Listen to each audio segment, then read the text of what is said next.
Hello, girls and boys! Tudo bem com vocês? Espero que sim, sentir a pronúncia no inglês, né? Oh, girls and boys! A partir de hoje, as nossas quartas serão diferentes. É o Língua Solta que tá chegando com tudo e vocês não têm noção. A ideia é fazer com que vocês me enviem histórias e aí a gente possa trocar ideias. Eu vou gravar essas histórias, sejam elas as mais engraçadas, as histórias mais inusitadas, as histórias emocionantes, não importa. Eu quero ouvir a sua história. E com isso, eu vou contar as histórias e vocês aí do outro lado vão dar a opinião de vocês. Amor, até vinheta eu criei, porque eu sou dessas, né? Então, solta a vinheta aí, produção! A produção, nesse caso, sou eu mesmo.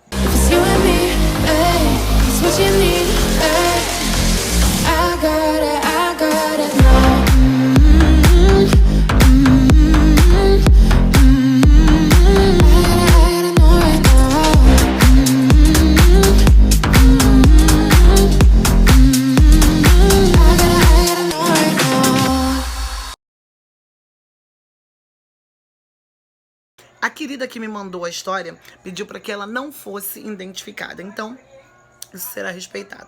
A história dela é uma história emocionante e a gente quer de verdade que vocês ajudem a solucionar esse caso aí, ajudar ela nessa situação, beleza? Então vamos para a história. Bom, já que vamos contar histórias, vou contar uma parte da minha. Tenho 30 anos. Eu conheci o meu atual esposo no ano de 2013 em São Paulo. Nesse ano, me separei do meu primeiro casamento e já tinha uns meses onde foi muito conturbado o relacionamento. Comecei a trabalhar e tentar recomeçar a vida, mas eu ainda estava muito frágil, pois o final desse casamento me deixou marcas profundas. Conheci o Lucas, o atual esposo. No começo, eu só queria um bate-papo, sabe? Aquele para distrair. Não queria relacionamento sério com ninguém. Ainda mais depois de coisas ruins que eu passei. Ele insistiu para marcar o encontro, para a gente começar a se conhecer melhor. Então ele me disse que foi policial e estava 2 anos separados, porque teve um relacionamento de 7 anos que não deu certo. Eu falei sobre a minha vida também. Falei que não fazia muito tempo que havia me separado, etc. Que estava tentando recomeçar a vida. Pois então, fomos nos encontrando cada vez mais. Eu fui dando uma chance para mim novamente. E sempre me contava das histórias dele sobre ser policial, etc. Na verdade, Ida, eu nunca desconfiei de nada, pois fui muito sincera com ele. Falei de todos os meus problemas e a gente foi ficando. E ele me pediu em namoro. Bom, um certo dia, ele apareceu na porta da minha casa, com um arranhão no pescoço. E disse ter se envolvido em uma briga entre a irmã dele e a madrasta dele. Ele me disse que, como estava separado há 2 anos, morava com a madrasta, pois a casa era do finado pai dele. E ele me disse que com essa briga entre a irmã dele e a madrasta, ele me disse que teve que sair dessa casa, onde ambos moravam. Ele me disse que na hora pegou as coisas dele e foi atrás de outro lugar para ficar. Ele me disse que achou uma pensão. São tipo quartos para alugar. Pois bem, eu disse a ele que não tinha problema. Todo começo é difícil. Ele me falava muito da ex dele, mas nunca levei em consideração. Até no dia em que eu entrei nesse quarto que ele havia alugado. Ele me levou lá para conhecer e disse que a irmã dele tinha ajudado a fazer a mudança. Bom, não via nada demais. Até começar a perceber que ele falava muito. Mas muito mesmo da ex-mulher dele. E as pessoas que moravam na pensão conheciam ele muito bem. E aquilo começou a ficar estranho para mim. Porque o normal é seus vizinhos não te conhecerem assim que você se muda. Comecei a pesquisar o nome dele em sites para ver se tudo aquilo que ele dizia era verdade. Comecei a questionar o porquê ele tinha saído da polícia, o porquê o casamento tinha acabado e etc. Eu queria dados, datas. Nesse quarto, acabei achando várias coisas da mulher, como botas, fotos, papéis escritos, e ele sempre dava uma desculpa. Ele dizia que a ex-mulher dele não tinha levado tudo daquele quarto. Ele dizia que a ex-mulher dele não tinha levado tudo dela quando foi embora. Um belo dia, me veio à cabeça de perguntar para a zeladora da pensão o quanto tempo meu namorado morava ali. Isso porque tinha pedido para ele ir comprar pão.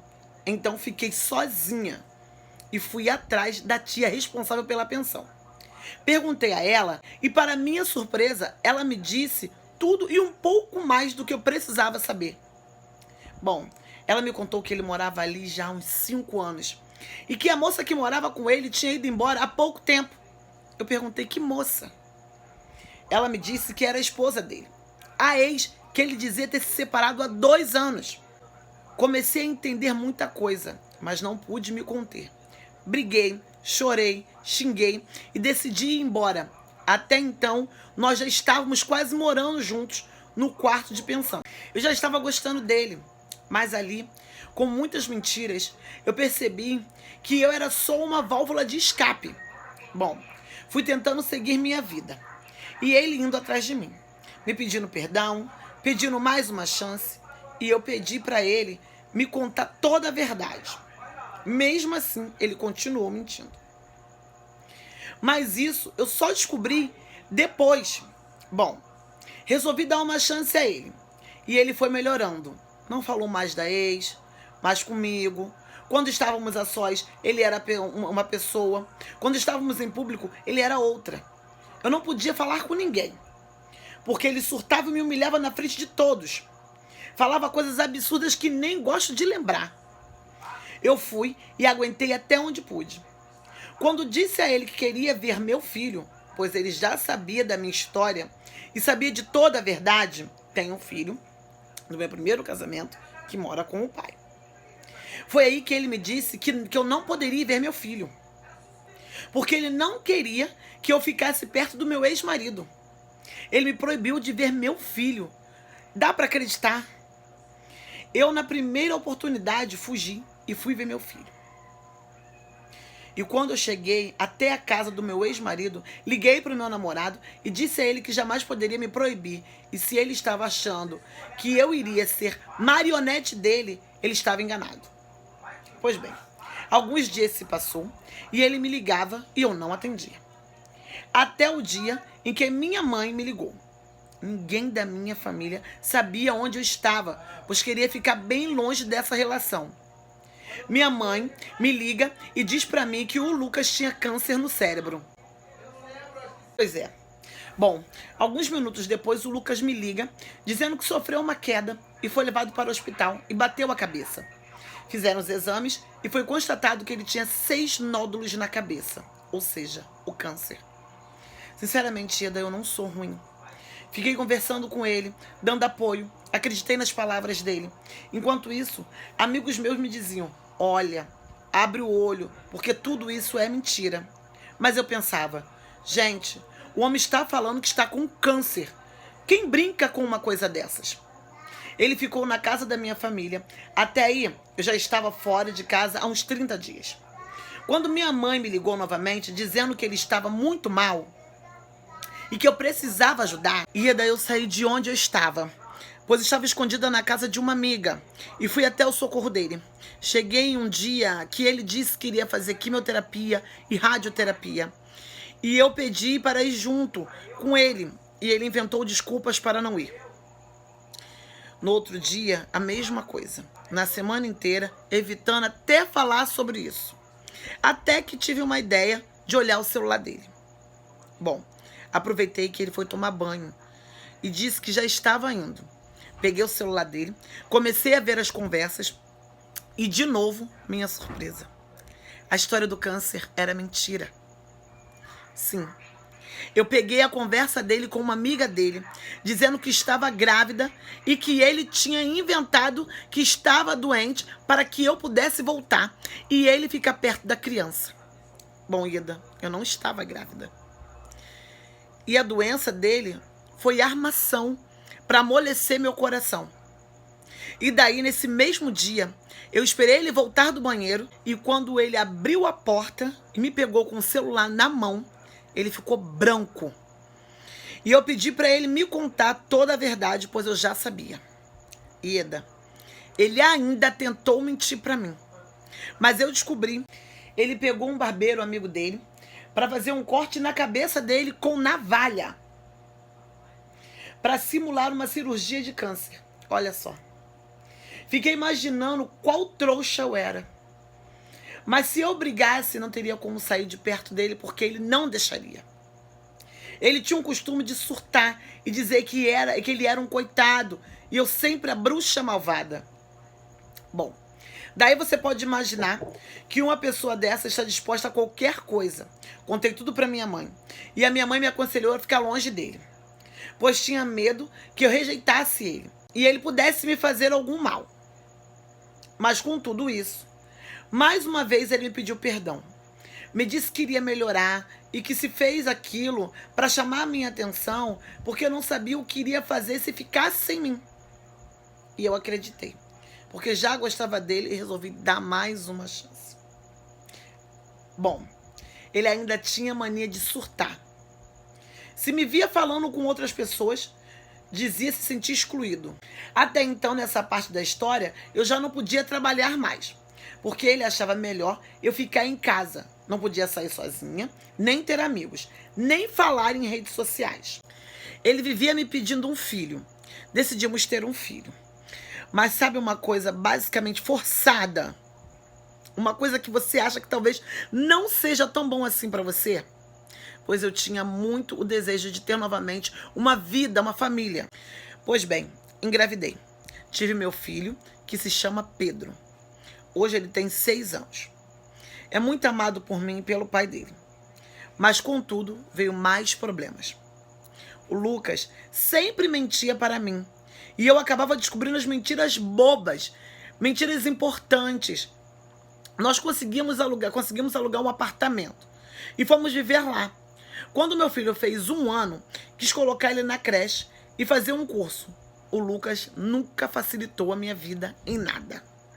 Pelo contrário, ele dificultava o meu estudar e o meu dia a dia. Só para você entender, eu estudava de manhã e meu filho ia para a creche na parte da manhã. Então eu levantava, arrumava meu filho, me arrumava e ia acordar o Lucas para nós levar o menino para a creche, né? Na época, nós tínhamos carro. Então ele acordava atrasado, muitas das vezes eu perdia a hora porque ele desligava o meu despertador. Ele não levantava de propósito. Então, comecei a ir de ônibus e deixava o meu bebê em casa para ele levar. Que, por sinal, a escola do meu filho era 1 quarteirão da minha casa. Bom, eu entrava no curso às 8 da manhã e saía meio-dia. O Lucas sempre ia me buscar. Muitas vezes ele ia com meu filho, porque ele não levantava para levar o menino para a escola. Então, Ida, meu filho ia me buscar com a fralda suja, sem ter comido nada, com a roupa que dormiu. O Lucas não fazia absolutamente nada para me ajudar. Eu chegava em casa, tinha que fazer café da manhã, porque nem isso ele tinha feito. Cuidava do meu filho, fazia o almoço, limpava a casa. Depois que meu filho dormia, lá pela meia-noite, eu ia estudar. Fazer trabalhos do curso, etc. Muitas das vezes eu dormia 3, 4 horas da madrugada para levantar às 6 da manhã e ir para o curso e etc. Mas de um jeito ou de outro, toda vez o Lucas fazia algo para me atrapalhar. Detalhe, Ida, o Lucas não lavava um copo dentro de casa. E eu sempre pedindo para ele me ajudar. Não custava nada. E ele não me escutava.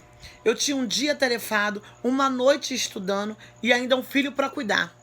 Percebi o porquê ele pedia tanto um filho. Para me prender. Mas enfim, me formei em auxiliar de enfermagem. Mas o Lucas deixou de pagar a mensalidade do curso.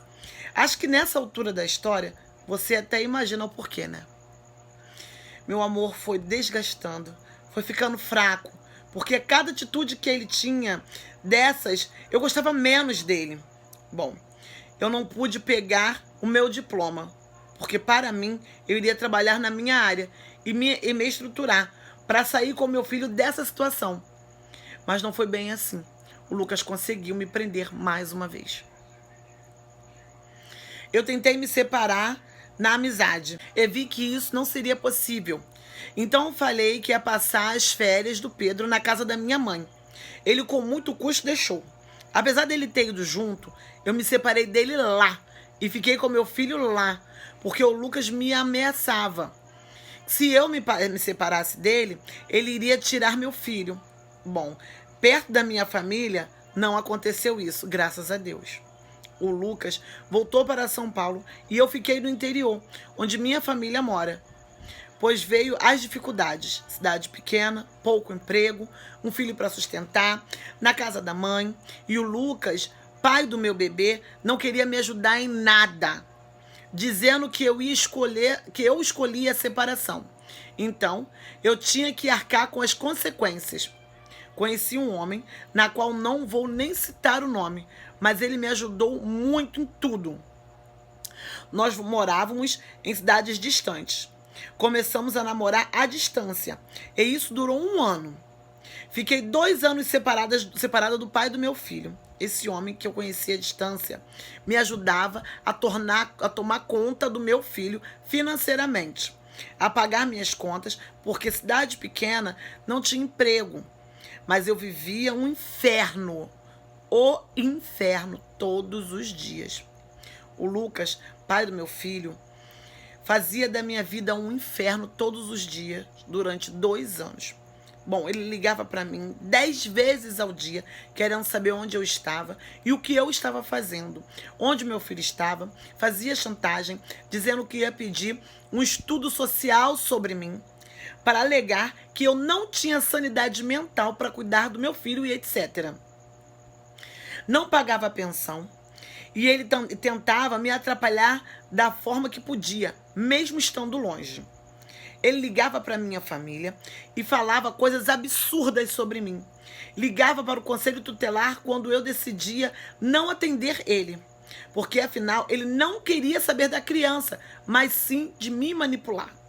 O conselho tutelar ia na minha casa com denúncia de maus tratos ao meu filho. Na escola do meu filho, ele ligava para saber quem ia buscá-lo e quem ia levar a criança na escola. Enfim, Eda, ele me perseguiu o quanto pôde. Mas meu filho sentia falta do pai. Foi quando eu conversei com ele, já que ele não me deixava em paz, nós poderíamos viver juntos como amigo e criar o nosso filho. Ele disse que iria fazer de tudo para reatar o nosso casamento, mas até então eu já não sentia nada por ele. Sim, Eda, ele acabou com todo o amor que eu sentia, que um dia eu senti por ele. Foi bem na pandemia. Eu peguei meu filho e voltei para São Paulo. Vi que meu bebê estava feliz. E nisso, com 4 meses que eu estava em São Paulo, descobri que eu estava com câncer no colo do útero. Um câncer maligno, que estava do tamanho de uma laranja. Foi bem consciente da minha situação. Fui bem consciente da minha situação. Conversei com ele para ficar com o nosso filho. E eu iria embora de novo para a casa da minha mãe, para passar pelo tratamento. Ele decidiu que iria ficar perto durante esse processo. Bom, até aí, as mentiras e as manias voltaram. Ele surtava, falava absurdos sobre mim, na frente de todo mundo. Eu relevava, pois não estava numa situação boa. Me tratei e venci o câncer. Nunca pedi para ele me levar ao hospital. Sempre fui sozinha. Durante 4 meses, eu conheci o inferno da doença e suas consequências. O tratamento me possibilitava a tudo. Mal ficava em pé. Passei muito mal, mas venci. E dele, eu tive ajuda financeira e tive a paz de saber que meu filho estava sendo bem cuidado. Eu passei e tive consequências do câncer. Entrei na menopausa, o meu útero atrofiou, onde por muitas vezes sinto dor. Tentei entrar no pedido para o INSS, mas sem sucesso. O câncer me deixou reflexões das quais eu precisei limpar a minha alma para poder encontrar a minha cura. Pois bem, passando algum tempo, no qual eu estava bem melhor das reações do tratamento, o pai do meu filho pede para nós tentarmos relações íntimas. E eu falei para ele que eu não sentia vontade e nem sentia desejo nele. Ieda, ele me disse que se soubesse que eu ficaria após do câncer, eu deveria ter morrido da doença. Dali em diante, eu viria a pior pessoa na boca dele. Fora as mentiras e os surtos, e sempre dizendo as coisas que eu não presto, que ele é um coitado, e sempre fazendo isso. Tome como exemplo, se eu fosse na sua casa com ele, ele falaria mal de mim pra você. Se eu fosse na casa da Joana, Maria, ele também falaria mal de mim. Hoje, aonde ele chega, ele fala mal de mim. Vivo um relacionamento desgastado. Eu não tenho amor por ele. Sou grata por ele ter me ajudado na minha doença, mas o que ele fez comigo é desumano. Ele chegar a falar que sou puta na frente de qualquer pessoa, inclusive na frente do meu filho, que hoje tem 6 anos. Vivo dizendo que preciso de dinheiro para pegar o ônibus e ir atrás de emprego. Ele tenta barrar meu caminho. Baixei os aplicativos onde posso enviar currículos online, mas acredito que por muito tempo, sem trabalhar, ninguém me chame. Tento ajudar ele em todas as coisas que ele possa precisar, mas muitas das vezes sou humilhada por ele. Um exemplo. Eu faço o almoço e sirvo o prato para ele. Ele diz que eu sou uma inútil e que não precisa de mim. Ele sempre diz que ele resolve tudo sozinho e que não aguenta mais viver comigo. Esses últimos dias, ele chegou na casa de amigos nossos e começou a falar que eu estava atrapalhando a vida dele e que ele estava pedindo socorro porque ele estava com uma pessoa que não prestava, no caso eu. Ele disse que ficar comigo foi um problema que ele pegou e ninguém queria. Ieda, isso ele estava falando na frente de todos que estavam na casa, claro, e em bom tom para que todos pudessem ouvir. Que eu não sou uma pessoa de confiança que saio de casa atrás de outros homens. Que ele faz de tudo para me ver feliz, mas eu nunca estou contente com nada.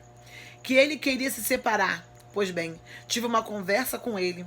Que se ele quisesse mesmo se separar, que eu também quero. Não aguentava mais. Disse para ele que eu preciso trabalhar. Ieda, na minha casa eu faço tudo. Ele não levanta um copo para lavar.